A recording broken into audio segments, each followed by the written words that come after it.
Before their meeting, President Obama and Vladimir Putin let their body language do all the talking, clinking champagne glasses as the Russian leader cracked a sly smile.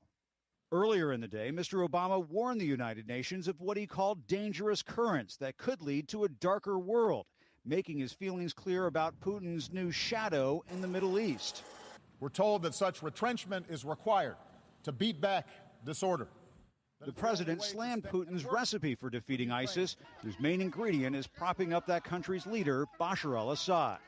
In accordance with this logic, we should support tyrants like Bashar al-Assad, who drops barrel bombs to massacre innocent children, because the alternative is surely worse. But with no end in sight in the battle against ISIS, Putin is essentially proposing a plan B. Instead of supporting the Syrian rebels like the U.S., Russia wants to back Assad, so it's forming an intelligence sharing agreement with Iraq, Iran, and Syria. No one but President Assad's armed forces and Kurds militia are truly fighting the Islamic State and other terrorist organizations in Syria. Putin blamed the U.S. for the rise of ISIS. We think it is an enormous mistake to refuse to cooperate with the Syrian government. As he explained to 60 Minutes, Putin argues the U.S. has miscalculated by taking the wrong sides in the Arab Spring.